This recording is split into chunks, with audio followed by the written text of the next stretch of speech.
9:06 de la mañana está con nosotros José Carlos Díez, analista económico. José Carlos, bienvenido, buenos días. Un placer estar aquí en vuestro plató. El placer es nuestro. Hay un tema que no se termina de atacar, no sabemos por qué, la razón, que es el tema de la productividad. Solo hay peticiones de aumento de salarios, pero no está la contrapartida de, oiga, pero con esto podemos hacer más, podemos ser más productivos.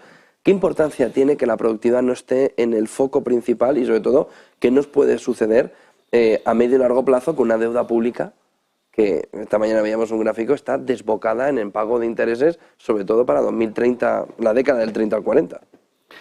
Bueno, pues como dijo Adam Smith, la productividad es la variable determinante de la riqueza de las naciones y como dice Paul Krugman, que no es un hombre sospechoso de ser ultraliberal, ¿no?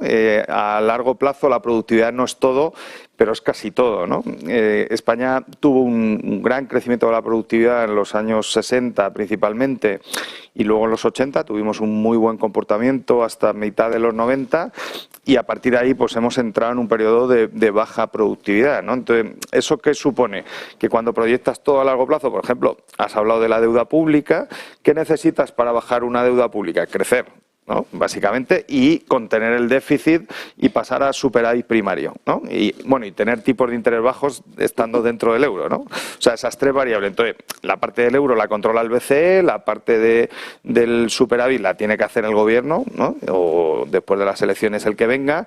Pero la clave es que el denominador crezca mucho. Entonces, contra más alto tengas la productividad, más alto tienes el PIB potencial y antes bajar la deuda pública, ¿no? Entonces, y luego, en lo que es el conflicto marxista entre el capital y el trabajo, cómo se reparte el PIB, evidentemente que hay un conflicto, ¿no? Pero los países que mejor funcionan son los países que gestionan mejor ese conflicto y lo hacen creciendo la productividad. Si aumenta la productividad en una compañía, aumentan las ventas con más margen y ese margen se puede repartir en rentabilidad para el capital, que si no el capitalismo no funciona, pero también en salarios más altos. Eso es lo que ha hecho España desde el año 60 y es lo que tenemos que volver a hacer. Hemos dejado de hacerlo desde el año 2000 y el país no va bien. Sin embargo, el mensaje está en que hay que subir el salario. Bueno, yo creo que el año pasado, ¿no? Hemos tenido un comportamiento ejemplar de los salarios en España. Hemos ganado 4 puntos de competitividad con Alemania. Esto era impensable. Yo estudié economía en los 90 y decía Paul Samuelson, el premio de economía, dice, claro, el problema de los países europeos en el euro es que se van a ir a la cama con un gorila, que era Alemania, ¿no? Era imbatible en inflación, en negociación de salarios, en inflación de servicios. Bueno, España ha ganado al gorila el año pasado, ¿vale? Es verdad que Alemania tiene sus problemas energéticos sobre todo. Bueno, y demográficos y de tasa de paro muy baja, de reemplazo de trabajadores, de gran evasión. O sea, en Alemania hay problemas muy complicados de gestionar que nosotros, pues, con tasas de paro más altas tenemos más margen de buscar trabajadores, ¿no? Ellos están en una tasa de empleo y de actividad máxima del mundo y no tienen desempleo. Entonces, no hay factor trabajo para producir, ¿no? Es un problema, ¿no? En España tenemos un problema de paro, evidentemente, pero hay factor trabajo para que las empresas puedan elegir. Y en ese sentido, lo que yo creo que han firmado los sindicatos y la patronal, que está muy bien firmado, es que se recupere parte de la pérdida de poder adquisitivo gradualmente en este año y en los próximos 2. Yo creo que es una gran decisión. Lo que yo eché en falta, y supongo que es por lo que me ha llamado y escribí un artículo en 5 días, es que no se metiera en ese acuerdo y no se hablara de productividad. Yo creo que los sindicatos, o por lo menos mi percepción, quieren hablar de ese debate. El tema es cómo lo formalizas, cuáles son los indicadores que usas y cómo se vincula el salario a la productividad en el lado positivo cuando las cosas van a ir bien, que es como parece ahora, ¿no? Que estamos en una fase de recuperación por la caída del precio del gas, pero también cuando la fase va mal, ¿no? Entonces, yo creo que hay que ir a un salario de convenio más o menos razonable, ¿no? Donde se pueda tener una vida digna y a partir de ahí el salario debería ser una variable dependiente de los resultados de la compañía.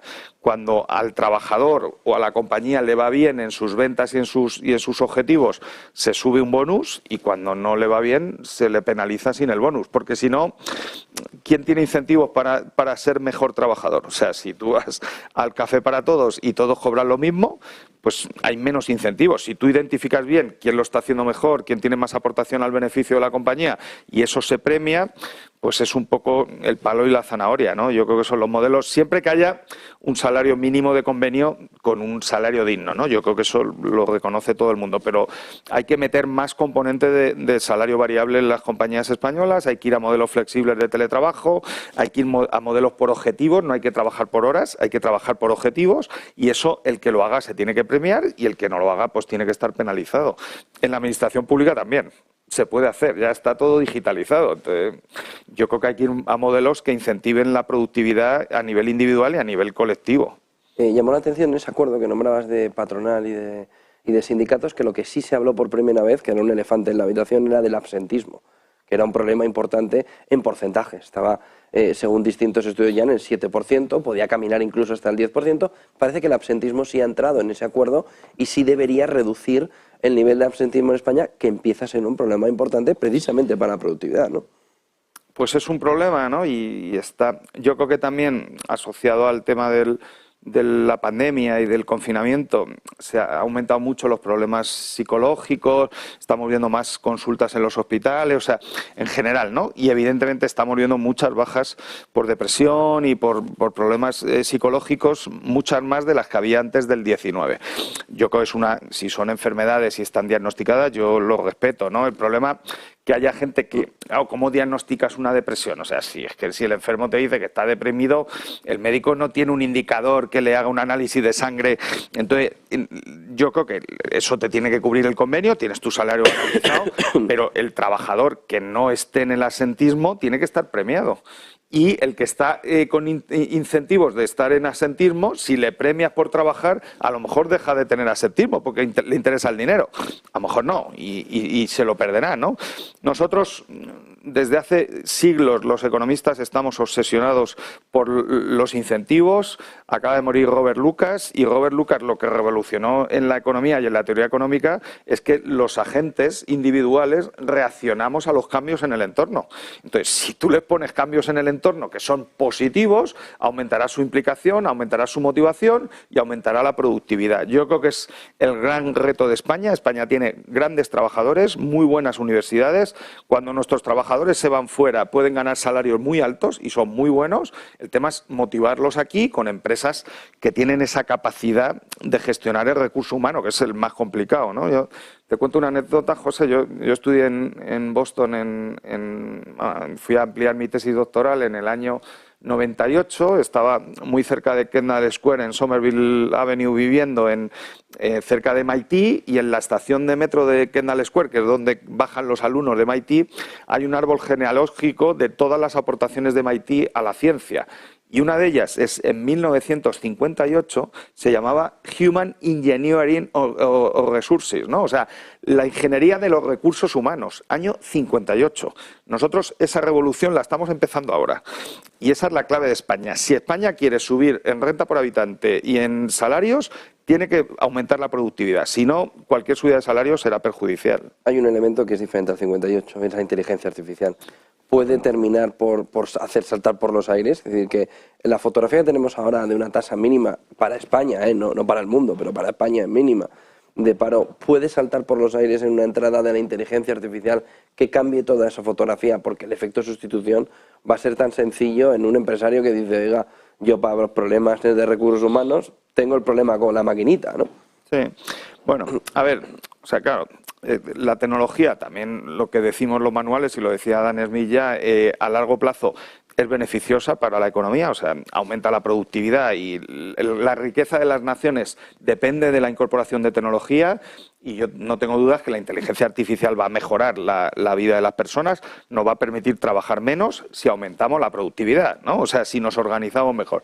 ¿Cuál es el problema que tú dices, José? Es cómo hacer la transición, ¿no? En España hay un problema, ¿no?, mayor que en el resto de países europeos. Hay un 40% de la población activa con un nivel de cualificación baja, ¿no? Básicamente es gente que no ha acabado ni la formación profesional ni la universidad. Cuando tú te coges las tasas de paro con formación profesional y universidad en España, ¿no? Las tasas de paro son muy bajas, cerca de la mitad del promedio de... Cuando te coges los que ni siquiera han acabado los estudios básicos, están en tasa de paro del 40%. Entonces, esa gente es la que se va a ver afectada por la entrada de la inteligencia artificial, ¿no? La inteligencia artificial te permite hacer cosas muy mecánicas y muy habituales, ¿no? Entonces, quita horas hombre y va a quitar horas hombre de segmentos de baja cualificación. Pero, por ejemplo, no hay gente para poner placas fotovoltaicas y vamos a poner no sé cuántos gigavatios, no hay gente para trabajos especializados de la construcción que tienen una formación razonable en poco tiempo, pues no hay gente en la industria para trabajar de tornero. Entonces, ¿cómo habilitas políticas activas de empleo para, en sitios donde no hay gente para trabajar, los formas y evitas el impacto de paro tecnológico que va a provocar la inteligencia, que ya está provocando la inteligencia artificial, ¿no? Entonces, evidentemente que ese es el reto, ¿no? Y de nuevo, igual que hacemos mal la gestión del recurso humano, estamos mejorando, hay empresas en España que lo hacen muy bien, ¿no? Pero pocas, ¿no? Hacemos muy mal las políticas activas de empleo. En todas las recomendaciones del Consejo Europeo de todos los años siempre hablamos de que nos dicen que hay que reducir el déficit, ¿no? Pero en todas, desde que yo tengo recuerdo, dicen que no hacemos bien las políticas activas de empleo. Entonces, yo creo que tiene que ver también con la descentralización que hicimos al Estado autonómico, que no se hizo bien. Los recursos los sigue recibiendo el SEPE, ¿no? Y se pagan en la cotización a la Seguridad Social, y lo que me cuentan es que tardan 8 o 10 meses en llegar a las comunidades autónomas. Claro, no puede ser, ¿no? Entonces, claro, la comunidad autónoma tiene que planificar, no tiene el dinero para pagar a los formadores, no tiene dinero para planificar los recursos. Ya cambia la tecnología por el camino. Bueno, pues digitalízate. O sea, si el dinero está y está presupuestado desde el 1 de enero... con una tecla, eso es la digitalización, ¿no? O sea, cómo se canalizan los programas públicos. Hay dinero del Fondo Social Europeo que se está gestionando. O sea, yo creo que esas son las reformas que ningún gobierno ha cometido o que cuesta, porque la administración cuesta, porque la burocracia cuesta, porque los sindicatos se ponen en contra de cualquier cambio en la administración. Entonces, creo, y el que no entienda esto, es que los ciudadanos hemos dicho basta. Estamos hartos de la administración tan ineficiente que tenemos en todos los ámbitos, y entonces o se ponen las pilas o en este país habrá un problema, y los funcionarios, que no son los culpables, yo creo, acabarán pagando el pato, porque cuando vas a hacer un servicio público, cuando no nos den la calidad que pedimos, como en el sector privado, pues la vamos a montar, ¿no? Yo, por ejemplo, ya estoy en eso, ¿no? Yo no me he hecho intolerante a la ineficacia, me da igual que sea en el privado o en el público. Entonces, eso es productividad, ¿eh? Si el sector privado aumenta la eficiencia, la productividad del país aumentará y los salarios aumentarán, también los de los funcionarios. Pues muchísimas gracias por toda esa fotografía. José Carlos Díez, analista económico, buen día y buen negocio productivo. Un placer. Eva Villanueva, cuéntanos cómo van estos primeros